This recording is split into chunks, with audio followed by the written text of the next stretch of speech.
आदरणीय धर्म प्रेमी सज्जनों, सादर नमस्ते। मैं जेठालाल विश्वकर्मा आप सभी का हार्दिक स्वागत करता हूं। कहानी मुंशी प्रेमचंद जी की। कहानी का शीर्षक है घास वाली भाग 2।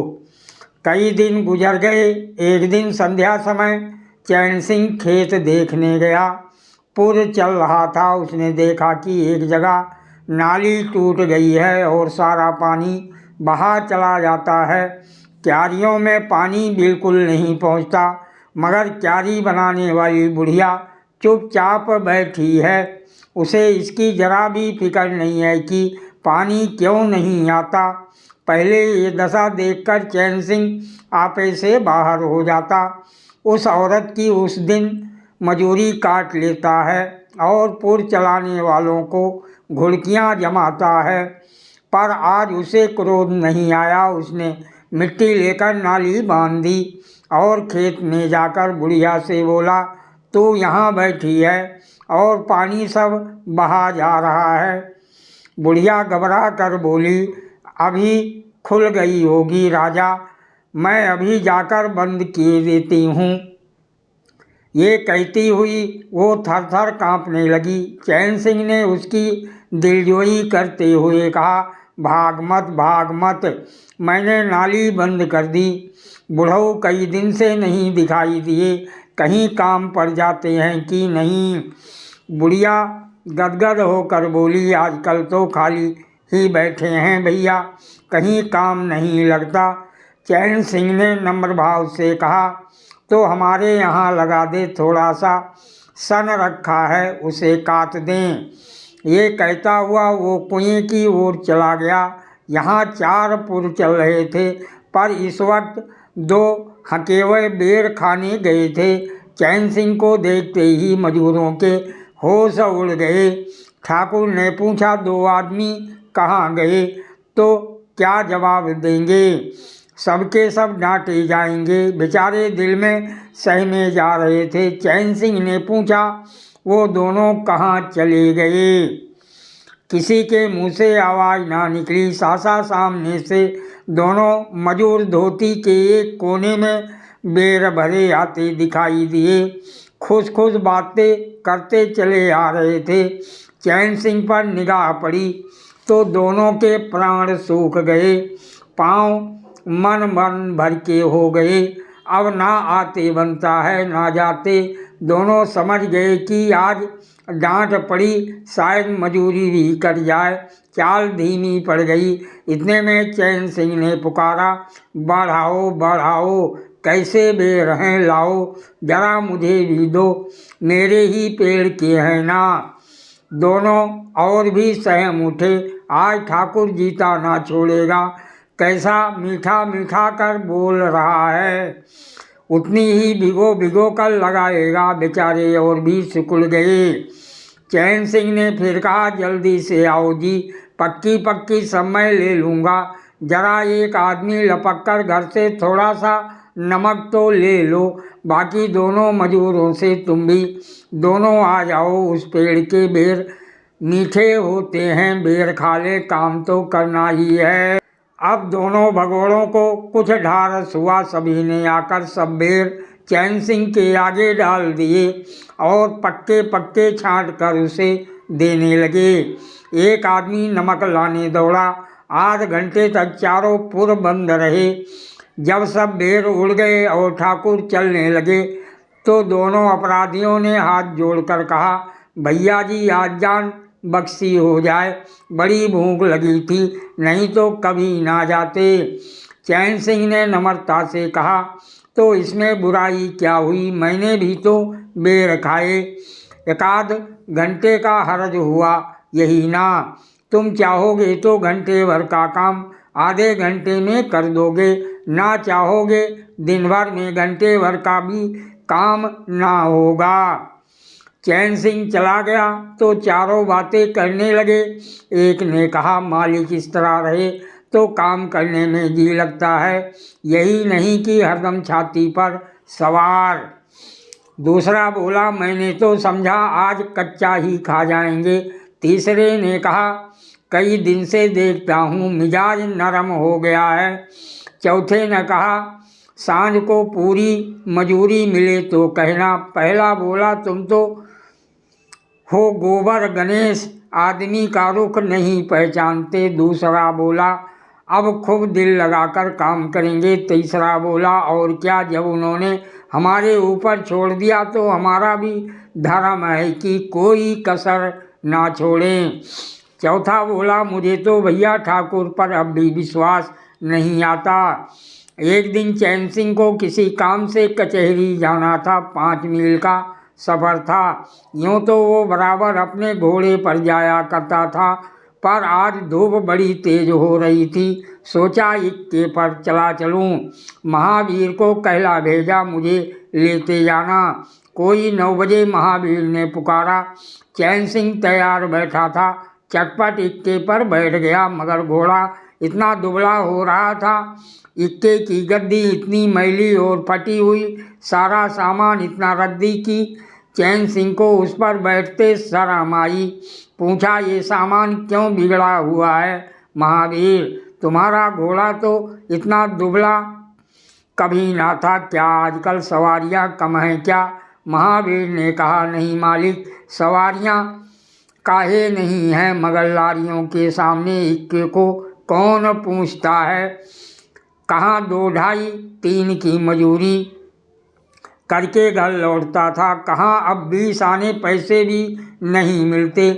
क्या जानवर को खिलाऊं, क्या आप खाऊं, बड़ी विपत्ति में पड़ा हूँ। सोचता हूँ इक्का घोड़ा बेच बाँच कर आप लोगों की मजूरी कर लूँ, पर कोई गाहक नहीं लगता। ज़्यादा नहीं तो 12 आने तो घोड़े ही को चाहिए, घास ऊपर से। जब अपना ही पेट नहीं चलता तो जानवर को कौन पूछे?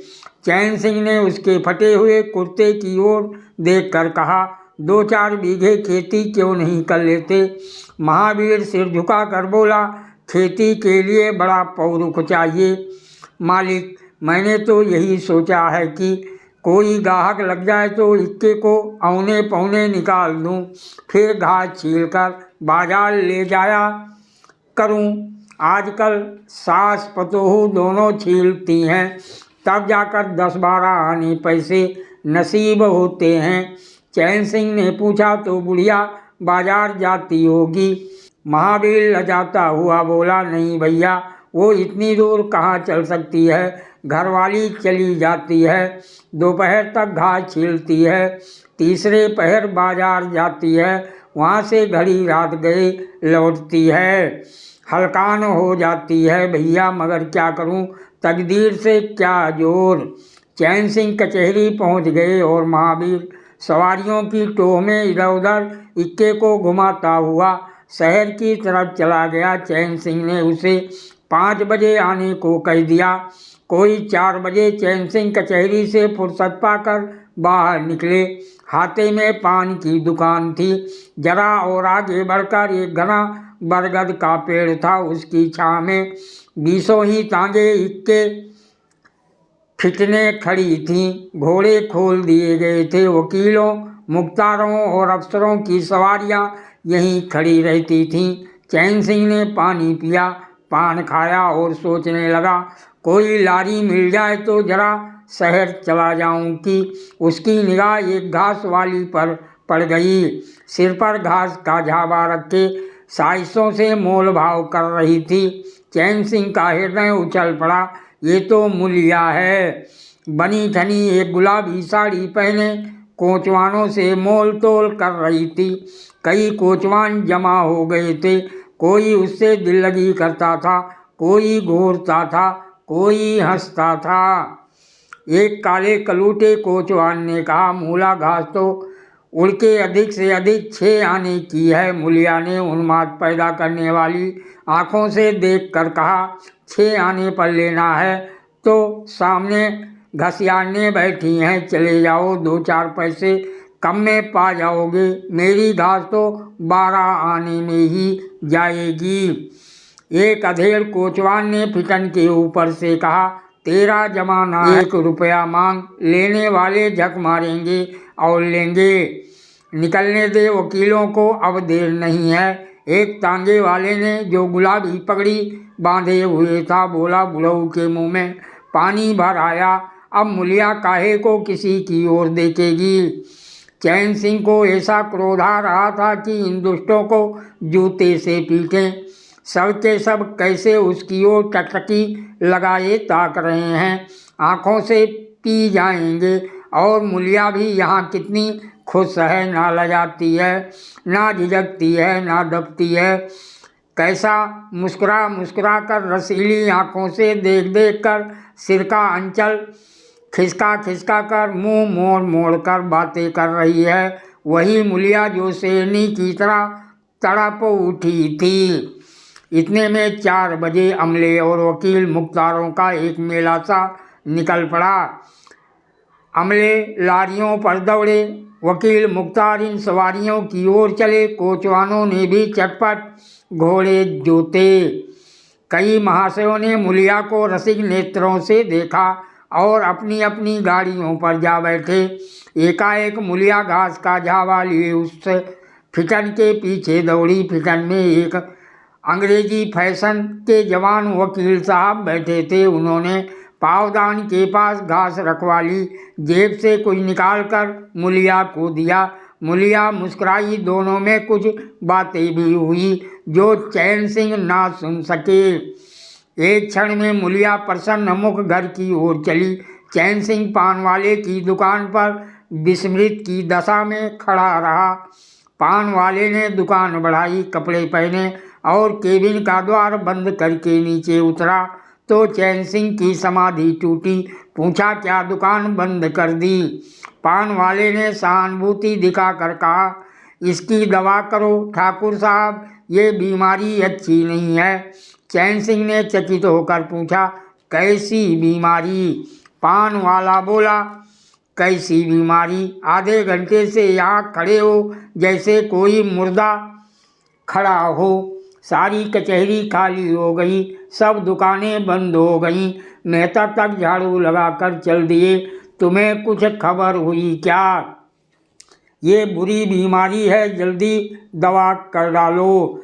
चैन सिंह ने छड़ी संभाली और फाटक की ओर चला कि महावीर का इक्का सामने से आता दिखाई दिया।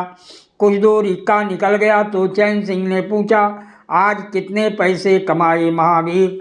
महावीर ने हंसकर कहा, आज तो मालिक दिन भर खड़ा ही रह गया, किसी ने बेगार में भी ना पकड़ा, ऊपर से 4 पैसे की बीड़िया ही पी गया। चैन सिंह ने जरा देर के बाद कहा, मेरी एक सलाह है, तुम मुझसे 1 रुपया रोज ले लिया करो। बस जब मैं बुलाऊं तो इक्का लेकर चले आया करो, तब तो तुम्हारी घरवाली को घास लेकर बाजार ना आना पड़ेगा। बोलो मंजूर है क्या? महावीर ने सजल आंखों से देखकर कहा, मालिक आप ही का तो खाता हूँ, आप ही की प्रजा हूँ, जब मर्जी हो पकड़ मंगवाइए आपसे रुपये। चैन सिंह ने बात काट कर कहा, नहीं मैं तुमसे बेगान नहीं लेना चाहता, तुम मुझसे 1 रुपया रोज ले जाया करो, घास लेकर घरवाली को बाजार मत भेजा करो, तुम्हारी आबरू मेरी आबरू है। और भी रुपए पैसे का जब काम लगे बेखटके चले आया करो। हाँ देखो, मुलिया से इस बात की भूलकर भी चर्चा ना करना, क्या फ़ायदा। कई दिनों के बाद संध्या समय मुलिया चैन सिंह से मिली। चैन सिंह असामियों से माल गुजारी वसूल करके घर की ओर लपका जा रहा था कि उसी जगह जहां उसने मुलिया की बाँह पकड़ी थी, मुलिया की आवाज़ कानों में आई। उसने ठिठक कर पीछे देखा तो मुलिया दौड़ी आ रही थी। बोला, क्या है मूला, क्यों दौड़ती हो? मैं तो खड़ा हूँ। मुलिया ने हाँफते हुए कहा, कई दिन से तुमसे मिलना चाहिए था, आज तुम्हें आते देखा तो दौड़ी, अब मैं घास बेचने नहीं जाती। चैन सिंह ने कहा, बहुत अच्छी बात है, क्या तुमने मुझे कभी घास बेचते देखा है? हाँ, एक दिन देखा था। क्या महावीर ने तुझसे सब कह डाला? मैंने तो मना कर दिया था, वो मुझसे कोई बात नहीं छिपाता। दोनों एक क्षण चुप रहे, किसी को कोई बात ना सूझती थी। एकाएक मुलिया ने मुस्कुरा कर कहा, यहाँ तुमने मेरी बाँह पकड़ी थी। चैन सिंह ने लज्जित होकर कहा, उसको भूल जाओ मूला, मुझ पर ना जाने कौन सा भूत सवार था। मूलिया गदगद कंठ से बोली, उसे क्यों भूल जाऊं, उसी बाँह गए की लाज से निभा रहे हो गरीबी। आदमी से जो चाहे कराए, तुमने मुझे बचा लिया। फिर दोनों चुप हो गए। जरा देर के बाद मूलिया ने फिर कहा, तुमने समझा होगा मैं हंसने बोलने में मगन हो रही थी। चैन सिंह ने बलपूर्वक कहा, नहीं मूलिया, मैंने एक क्षण के लिए भी नहीं समझा। मूलिया मुस्कुरा कर बोली, मुझे तुमसे यही आशा थी और है। पवन सिंचे हुए खेतों में विश्राम करने जा रहा था। सूर्य निशा की गोद में विश्राम करने जा रहा था और उस मलिन प्रकाश में चैन सिंह मूलिया की विलीन होती हुई रेखा को खड़ा देख रहा था। कहानी समाप्त। सादर प्रणाम।